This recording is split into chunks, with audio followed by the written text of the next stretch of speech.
Olá, amigos do YouTube, amigos do Facebook. Hoje nós vamos continuar falando sobre a certeza da salvação.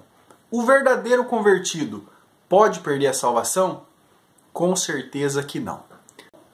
Mas antes de iniciar o estudo, eu quero lhe pedir um favor. Se você ainda não é inscrito, inscreva-se no canal.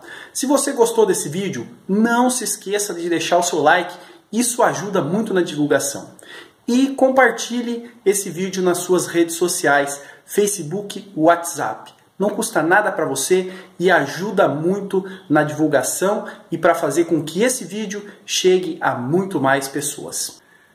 E o nosso estudo hoje vai ser sobre Hebreus, capítulo 6, versículos 4 a 8. Vamos colocar essa passagem em foco, porque ela é uma argumentação muito forte e muito usada por aqueles que defendem a perca de salvação. Mas eu quero dizer para você com toda certeza, uma vez salvo, salvo para sempre. Nem por isso eu quero dizer que sou ministro do pecado. Quero dizer que você tem que pecar ou viver uma vida de pecado. Eu nunca preguei isso, nunca vou pregar isso.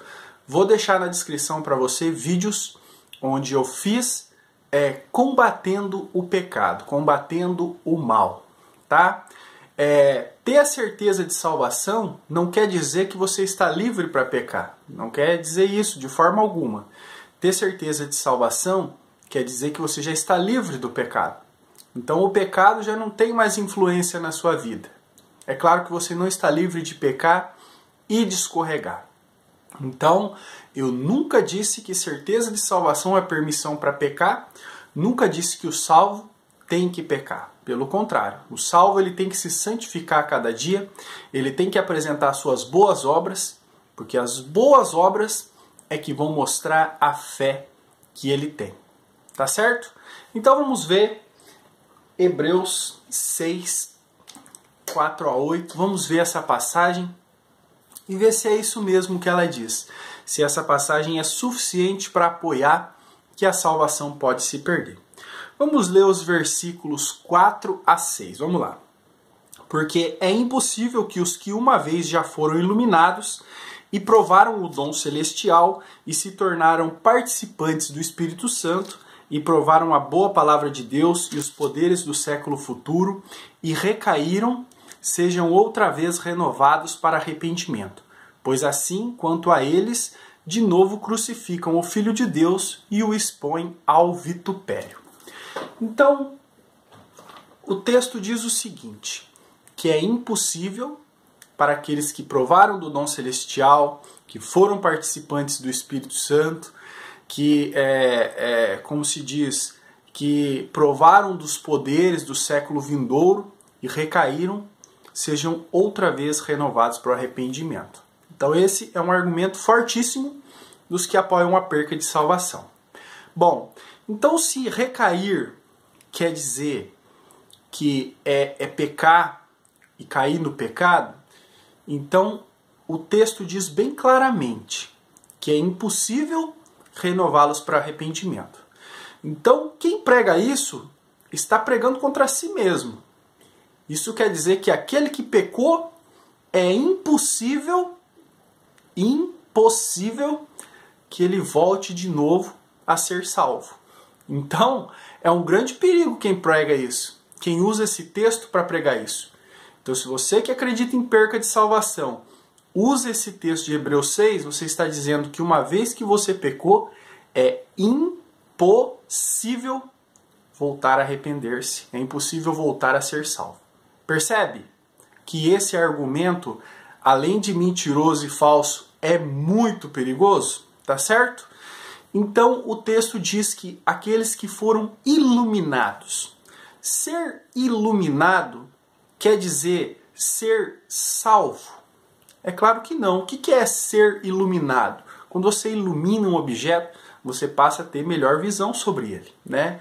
Quem falou isso foi Paulo. Paulo foi aquele mesmo que, indo para Damasco, recebeu uma forte luz no olho, que era o nosso Senhor Jesus Cristo, e ele ficou cego por uns dias. Depois ele recuperou a visão Ele foi iluminado quando ele recupera a visão, ele voltou a ver. Então ele usa esse termo com grande propriedade. Quando caiu as escamas dos olhos dele, ele começou a enxergar. Então esse iluminado aqui é conhecimento. Foi iluminado. Quando foi pregado a certas pessoas, eles não tinham o conhecimento da palavra e agora eles foram iluminados. Eles passaram a conhecer Cristo e a palavra de Deus. Isso não está dizendo salvação. E em Efésios 1:8, ele diz o seguinte, que ele usa essa palavra iluminados como conhecimento, tá? Todas essas passagens que eu não estou lendo vai estar na descrição, você só rola aí para baixo e você vai ver. Efésios 1:8, tá certo? Então, iluminado tem o sentido de entendimento. Então, está dizendo que aqueles que tiveram o entendimento, o conhecimento de Cristo e rejeitaram, a esse sim é impossível renovar para o arrependimento de novo, tá certo? Aqueles que foram participantes do Espírito. Nós sabemos, é claro, com toda certeza, que o Espírito Santo é de papel fundamental na salvação, né? Sem o Espírito Santo não há salvação. Então fala que eles foram participantes do Espírito, tá? Mas ser participante do Espírito não quer dizer ser salvo, de forma alguma. O Espírito é que habita em você, é ter o Espírito. Participar do Espírito é conhecer o Espírito, é ser convencido, tá? Porque essa é uma das obras do Espírito Santo, tá? João 16:8 fala que o Espírito Santo trabalha no coração do homem e o convence do pecado.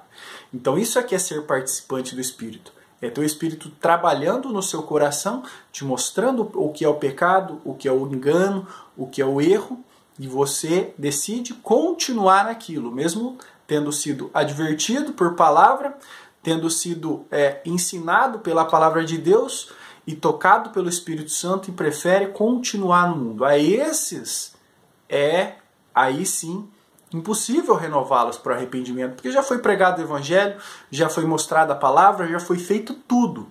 E ele rejeitou. Então, como é que você vai chegar de novo nessa pessoa? E ainda tem a questão do pecado contra o Espírito Santo, né? João 16:8, que o pecado contra o Espírito Santo, ele nada mais nada menos do que a rejeição da obra do Espírito Santo. Ou atribuir a obra do Espírito Santo a demônios. Então, essa rejeição que é aquele que foi participante do Espírito Santo, aquele que foi iluminado, conheceu o Evangelho, a palavra de Deus, conheceu a Cristo, tá certo? Foi participante do Espírito Santo, o Espírito Santo trabalhou no coração dele, mostrou o pecado dele, mostrou a sua posição miserável e ele rejeitou. É isso que o texto está dizendo, tá certo? Muito bem. E fala, recaíram. Então, você tem que fazer um estudo dessa palavra, recair. O que é recair? Recair é pecar, tá? Se recair é pecar, então todos nós estamos lascados, todos nós estamos perdidos. Porque quem não peca? Você já pecou hoje? Você já pecou ontem? Todos nós pecamos.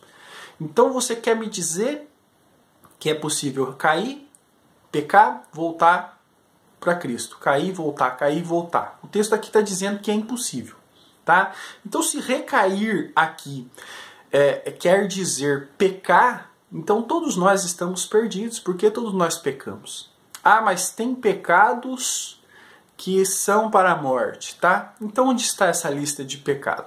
Paulo então dizendo aqui que aqueles que pecam não podem mais ser renovados para o arrependimento, então ele deveria colocar a lista de pecados que pode e que não pode, que pecado pode, que pecado não pode. Até onde eu posso pecar sem perder a minha salvação. Qual é o pecado que eu cometo para recuperar? Quer dizer, para perder a salvação. O que eu faço para recuperar? Quantas vezes eu posso perder e recuperar outra vez? Percebe que isso é antibíblico? Isso é até antilógico, tá certo? É até perigoso, se não pode mais recuperar, então ninguém vai ser salvo, né? E você vê recair. Recair, o sentido é como se fosse uma doença. Uma pessoa está com uma gripe muito forte. Aí ela começa um tratamento. Aí ela começa a se recuperar. Aí ela pega e deixa o medicamento, daqui a pouco ela tem uma recaída. Ela fica pior do que o primeiro estado. Esse é o sentido de recair. É aquela pessoa que estava se recuperando, mas ela não chegou a se recuperar. Ela recaiu, ela voltou na doença, tá? Porque se ela tivesse sido curado, era outra doença, não era uma recaída. Ela teria adquirido uma outra doença. Então esse é o sentido de recair. Não é pecar. Se for pecar, estamos todos perdidos, né? E se você pegar o original do grego mesmo, uma tradução muito mais aproximada, que eu tenho aqui, por exemplo, a Bíblia LTT, que é a mais aproximada do grego original, significa cair para o lado outra vez. É como um bêbado cambaleante. Ele está caído no chão, daí ele levanta todo cambaleante, não consegue recuperar o equilíbrio, cai outra vez no chão. É isso que é recair. É aquele que tentou se levantar, não conseguiu, caiu de novo. Então esse é o sentido original aqui. É aqueles que estavam no mundo, perdidos, mais precisamente aqueles judeus que estavam na lei, e agora eles conheceram a graça, conheceram a salvação pela graça, pela fé em Cristo, e foram iluminados, foram participantes do Espírito Santo, trabalhou no seu coração, provaram dos poderes do século vindouro, quer dizer que ouviram a palavra de Deus e quiseram voltar para a velha aliança, quiseram voltar para a lei e para os sacrifícios. Então eles recaíram, eles não se recuperaram nunca. Eles estiveram entre os crentes, eles participaram das reuniões dos crentes, mas em momento algum se recuperaram. Então eles recaíram. Entende? Tá? E se recair é pecado, que pecado é esse? Qual é? Então me diga, coloca nos comentários aí qual é o pecado que eu posso e não posso cometer antes de perder minha salvação. E se eu cometer esse pecado e que eu perca a minha salvação, o que eu tenho que fazer para recuperá-la? E quantas vezes eu posso repetir esse processo? Coloca aí nos comentários, né? E realmente, se pecar nos tira a salvação, ninguém vai ser salvo, e a própria Bíblia diz isso, né? 1 João capítulo 1, versículo 8, João diz o seguinte para nós: se dissermos que não temos pecado, enganamos a nós mesmos, e não há verdade em nós. Todos nós pecamos, diariamente, tá? Eu não estou dizendo, como eu já falei no começo do vídeo, que eu estou ministrando o pecado. Não é isso, tá? De forma alguma. Mas que todo homem peca, isso é normal e natural e acontece com todos. A diferença entre o crente e o cristão é que ele não tem prazer em pecar. Ele não tem felicidade no pecado. Mas infelizmente é um tropeço, é um espinho na carne dele, que só vai ser retirado, só vai ser curado quando o nosso Senhor Jesus Cristo retornar, tá certo? E provaram dos poderes do século vindouro, tá? Como que a gente prova do século vindouro, daqueles poderes, do reino de Cristo, da eternidade? Como é que a gente prova isso? Na carne não dá. A gente prova através do conhecimento da palavra de Deus. E a gente se alegra, né? E o verdadeiro cristão, ele espera a volta do seu Salvador. Ele espera a volta de Cristo. Ele anseia pela volta de Cristo. Tá certo? Então, eu tenho um exemplo bíblico aqui para dar para vocês sobre alguém que provou dos poderes do século vindouro, né? Que foi participante, foi iluminado e recaiu e decidiu continuar no mundo, tá? Atos capítulo 25, nós vemos a história de Félix. Paulo pregou para Félix, tá certo? Pregou para ele, falou do evangelho, falou da salvação, e ele ouviu. E ele até se comoveu com isso. Atos capítulo 22, versículos... Quer dizer, Atos 24, versículo 22. Olha aqui, ó. Então Félix, havendo ouvido essas coisas, lhe expôs dilação, dizendo: havendo-me informado melhor deste caminho, quando o tribuno Lisias tiver descido, então tomarei inteiro conhecimento dos vossos negócios. Paulo tinha pregado o evangelho para ele. Então ele manteve Paulo preso e falou: eu quero saber mais sobre isso que você me falou, sobre esse reino, sobre a vida eterna, sobre essas coisas que você me disse. Eu quero saber mais sobre isso, tá certo? E depois de uns dias ele volta com a sua esposa, tá? Versículo 25 e 26, ó. Vamos ler o 24. E alguns dias depois, vindo Félix com sua mulher Drúzila, que era judia, mandou chamar Paulo e ouviu acerca da fé em Cristo. Ele se interessou, ele ouviu o evangelho, ele se interessou, ele quis saber mais. Mas olha o que aconteceu, ó. Versículo 25. E tratando ele da justiça e da temperança e do juízo vindouro, Félix, amedrontado, respondeu: por agora vai-te, em tendo oportunidade te chamarei. Esperando ao mesmo tempo que Paulo lhes desse dinheiro para que o soltasse, pelo que também muitas vezes o mandava chamar e falava com ele. E quando Paulo pregou a dureza que é para aqueles que rejeitam o evangelho, a palavra de Deus, Félix saiu fora. Félix desconversou, Félix não quis mais saber. Então Félix ele foi iluminado quando Paulo lhe pregou a palavra. Leia o capítulo 24 de Atos. Ele foi iluminado, ele foi participante do Espírito Santo, porque esse interesse em voltar e falar com Paulo novamente mostra aí uma ação do Espírito Santo na vida dele. Mas quando ele provou dos poderes vindouros, tanto do reino eterno de Deus, quanto da sua justiça e do castigo dos impenitentes, ele se amedrontou e fugiu. Para esse, é impossível mesmo. Esse realmente recaiu. Esse realmente caiu da graça. Esse realmente, ele não perdeu a salvação. Na verdade, ele perdeu a oportunidade de ser salvo.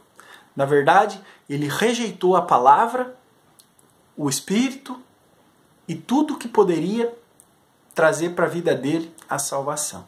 Então, para esses sim. E é desses que Paulo fala. E aqui em Hebreus capítulo 6, fica bem claro que Paulo não está falando de crentes. Porque ele fala assim, ó, é impossível que os que já foram iluminaram e provaram e tornaram, ele está falando daqueles que foram participantes, daqueles que tornaram, daqueles, né? Está falando de pessoas que passaram por ali, mas não permaneceram. E aqui no versículo 8, né, no versículo 9, ele continuando essa passagem, ele fala assim: mas de vós, ó amados, esperamos coisas melhores e coisas que acompanham a salvação, ainda que assim falamos. Então ele está falando dessas pessoas que, como Félix, aqui que nós contamos agora, provaram da palavra, foram iluminados a respeito do evangelho de Cristo, provaram do século vindouro, ouviram as profecias, as pregações de como será o futuro do cristão, e eles preferiram ficar no mundo. Para esses é impossível mesmo. Você percebe como o texto é bem claro? E para consolidar, né, esse estudo, vamos ler os versículos 7 e 8 aqui, tá? Que foi prometido aí no título. Olha aqui, ó. Porque a terra que embebe a chuva, que muitas vezes cai sobre ela e produz erva proveitosa, para aqueles por quem é lavrada, recebe a bênção de Deus. A terra que recebe a chuva, tá? Que é a palavra e o Espírito Santo, ela produz erva boa, tá? E recebe a bênção de Deus, certo? Mas a que produz espinhos e abrolhos é reprovada e perto está da maldição e seu fim é ser queimada. Então, mais um texto em que eles usam para dizer que a terra que produziu espinho, ela vai ser queimada, aquela planta vai ser queimada. Um exemplo de perca de salvação. Nada a ver, tá? Se a gente for lá em Mateus, agora eu não sei onde eu marquei aqui, né? Mas procura aí, a parábola do semeador. Eu acho que é Marcos... em Marcos, tá? Procura aí, parábola do semeador. Vou deixar aí a passagem aí na descrição. E na parábola do semeador, nós vemos que o semeador, ele vem com sementes semeando pelo caminho, tá? E ele semeia em vários tipos de solo. E nós vemos que essas sementes germinam em quase todos os solos, tá? Primeiro, ele joga a semente no caminho. A semente que cai no caminho, a terra é pisada, é dura. Então aquela semente não consegue entrar no solo, ela não germina. E as aves do céu, elas comem, né? É aquele que ouviu a palavra, mas foi retirado do seu coração. As coisas do mundo retirou, tá certo? E tem aquela que caiu entre as pedras, tá? A que caiu entre as pedras, ela nasceu logo, germinou, mas veio o sol e queimou. Então aqui Cristo, ele está falando que essa semente é o Evangelho. E ela caiu nas pedras, ela germinou. Então quer dizer, aquele a quem foi pregado o Evangelho, aquela semente germinou no coração dele. Mas nem por isso ele foi salvo, porque saindo o sol a queimou. As coisas dessa vida foram mais fortes do que a fé daquele que ouviu. Então esse não foi salvo. Outro solo que ela caiu foi entre os espinhos. E entre os espinhos essa semente também germinou. E diz que ela cresceu rápido, mas ela foi sufocada pelos espinhos. Uma semente que também germinou no solo espinhoso. Mas o último solo aqui narrado aqui por Nosso Senhor foi na terra boa. E na terra boa ela deu fruto, vingou, cresceu, produziu por 30, por 60 e por 100. Então, realmente, é isso que o texto quer dizer, né? Que a semente que cai nos corações, ela germina. É por isso que nós lemos em Hebreus. Vamos ler mais uma vez. Olha aqui, agora com um novo entendimento. Porque é impossível que os que já uma vez foram iluminados e provaram o dom celestial e se tornaram participantes do Espírito Santo. Aqueles que já enxergaram o Evangelho, já entenderam que é Cristo, que já provaram o dom celestial, ficaram sabendo das bênçãos maravilhosas que Deus tem para os seus e se tornaram participantes do Espírito Santo. Quer dizer, foram tocados no coração pelo Espírito Santo. Essa semente que foi lançada neles, o Evangelho, ela germinou, tá? E provaram da boa palavra de Deus, através das pregações, e os poderes do século futuro, através das profecias. E recaíram. Eles estavam se recuperando. Essa semente germinou e eles estavam se recuperando. Eles iam ser salvos. Sejam outra vez renovados para arrependimento. Então não tem arrependimento.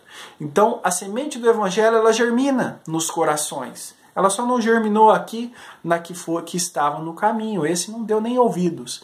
Mas ela germina nos corações. Isso não quer dizer que há salvação naquela vida.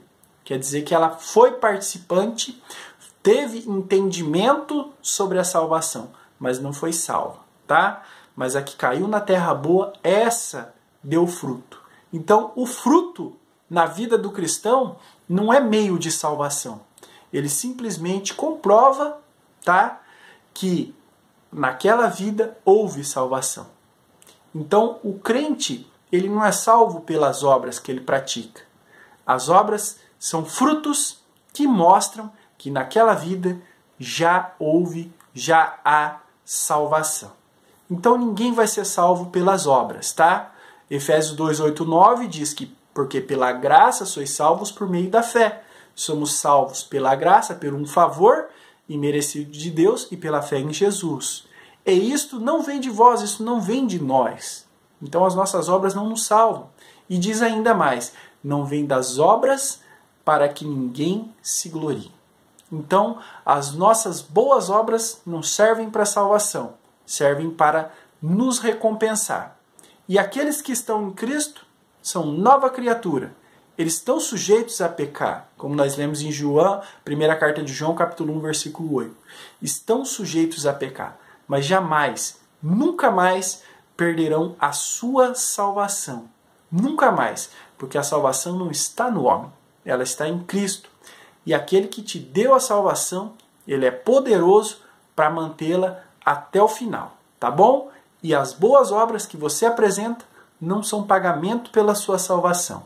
São simplesmente uma demonstração de que você já foi salvo. Ou como diz aqui, ela é a semente que caiu na terra boa, em que salvou, ela deu fruto, ela vingou, ela cresceu, ela produziu. Então, quando o crente produz, ele não tem que se gloriar por isso. Isso é uma confirmação de que houve salvação naquela vida. Obrigado e, por favor, compartilhe esse vídeo.